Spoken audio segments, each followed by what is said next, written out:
नमस्कार, मैं अनिकेत दीक्षित स्वागत कर रहा हूं आपका आचरण न्यूज में और आप देख रहे हैं आचरण न्यूज की खास प्रस्तुति ब्रेकिंग ग्राउंड। आज की सबसे बड़ी खबर इस्लामाबाद से आ रही है, जहां लश्कर ए तोयबा के शीर्ष कमांडर फैसल नदीम ने एक सनसनीखेज खुलासा किया है।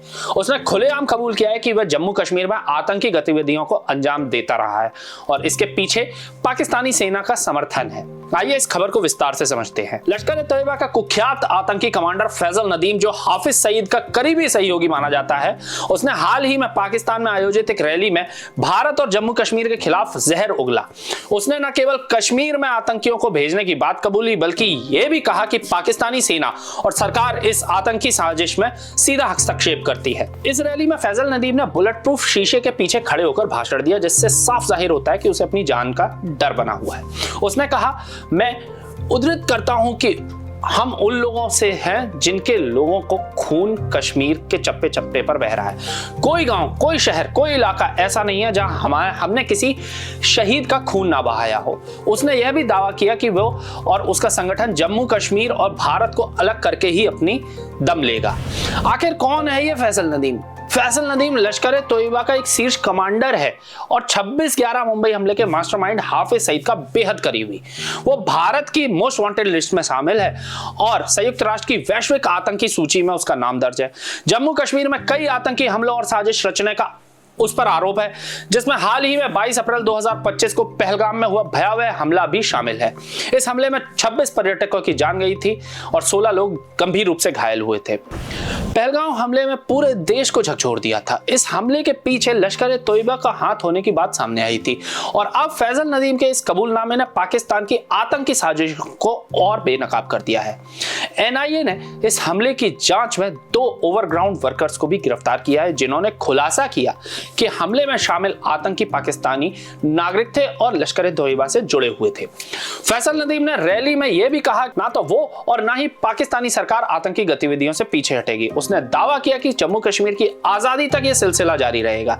यह बयान न केवल भारत के लिए खुली चुनौती है, बल्कि यह भी दर्शा रही है कि पाकिस्तानी सेना और आतंकी संगठनों का गठजोड़ कितना गहरा है।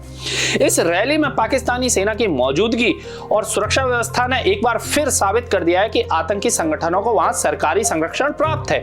विशेषज्ञों का कहना है कि यह पाकिस्तान की उस नीति को दर्शाता है जिसमें आतंकियों को जन समर्थन दिलाने की कोशिश की जा रही है। इस खुलासे के बाद भारत ने कड़ा रुख अपनाया। पहलगाम हमले के बाद भारत ने सिंधु जल संधि को निलंबित कर दिया था, जिससे पाकिस्तान में पानी की आपूर्ति पर असर पड़ा। इसके अलावा भारत ने अंतरराष्ट्रीय मंचों पर पाकिस्तान को आतंकवादी समर्थन के लिए जिम्मेदार ठहराया।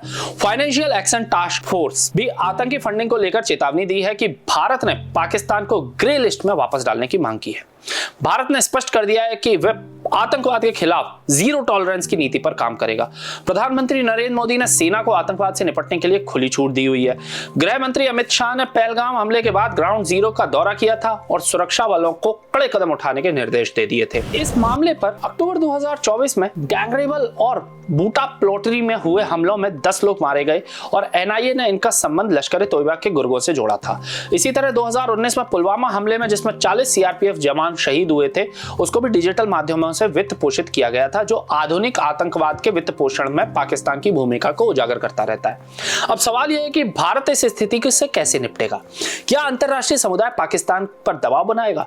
और सबसे बड़ा सवाल, क्या फैसल नदीम जैसे आतंकियों को कभी सजा मिल पाएगी? फैसल नदीम का यह कबूलनामा एक बार फिर साबित करता है कि आतंकवाद क्षेत्रीय शांति और स्थिरता के लिए सबसे बड़ा खतरा है।